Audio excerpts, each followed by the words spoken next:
प्रेमी भाई बहनों, उस मालिक को पाने के लिए तुम्हें कोई घर बार छोड़ने की जरूरत नहीं है, तुम्हें कोई जात बिरादरी बदलने की जरूरत नहीं है। अरे जात पात के रगड़े झगड़े ये हमारे अपने नहीं है, ये सिर्फ हमारे मन की खुराफात है। अरे आप लोग बुद्धिमान हो, अपनी अपनी बुद्धि से आप सभी लोग जरा विचार करिएगा।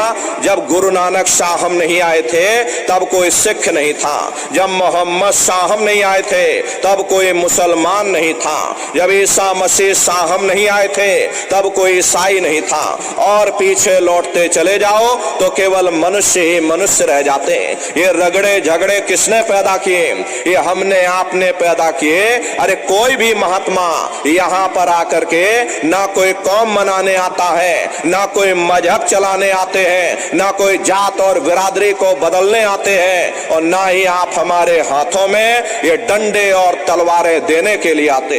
अरे आप तो सच्चा मार्ग, सनातन मार्ग समझाने के लिए इस धरा भूमि पर शरीर रूप में अवतरित होते हैं। हरे प्रेमी भाई बहनों, अपनी बुद्धि से आप विचार करिए। सुपच जाति के भंगी थे, दास जी महाराज जाति के हरिजन थे, और मीराबाई जाति की छत्राणी थी। अगर वे सब उस मालिक को प्राप्त कर सकते हैं तो आप भी उस मालिक को प्राप्त कर सकते। महात्मा कोई जात बिरादरी नहीं बदलते, महात्मा कोई भेदभाव नहीं करते।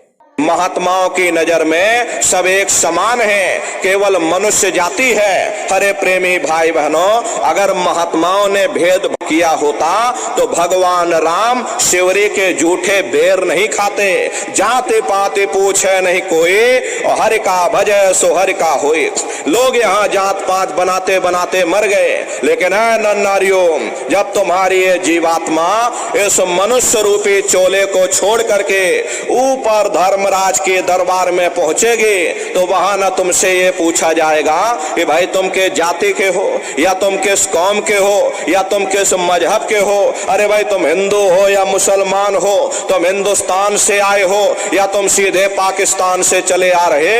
अरे वहां तुम्हारे कर्म देखे जाएंगे, भक्ति भाव देखा जाएगा, मालिक से मिलने का प्रेम और प्यार देखा जाएगा। इसीलिए महात्मा समझाते हैं भाई मालिक को पाने के लिए तुम्हें जात बिरादरी बदलने की जरूरत नहीं, तुम्हें घर परिवार छोड़ने की जरूरत नहीं, तुम्हें बाल बच्चे छोड़ने की जरूरत नहीं, तुम्हें जंगलों पहाड़ों में भटकने की जरूरत नहीं, तुम्हें साधु सन्यासी और बाबा बनने की जरूरत नहीं। अरे भाई तुम अपने अपने घर परिवार में रहो, अपने अपने बाल बच्चों के साथ रहो, अपने अपने समाज में रहो, समाज की रीत नीति के अनुसार रहो, मेहनत और ईमानदारी से काम करो, और 24 घंटे में घंटा 2 घंटा अपनी जीवात्मा के कल्याण के लिए सुरत शब्द नाम की कमाई यानी सुमरन ध्यान और भजन करिएगा। यही दौलत तुम्हारे काम आएगी, बाकी सब यहीं पड़ा रह जाएगा। सुई की एक नोक भी तुम्हारे साथ में जाने वाली नहीं है।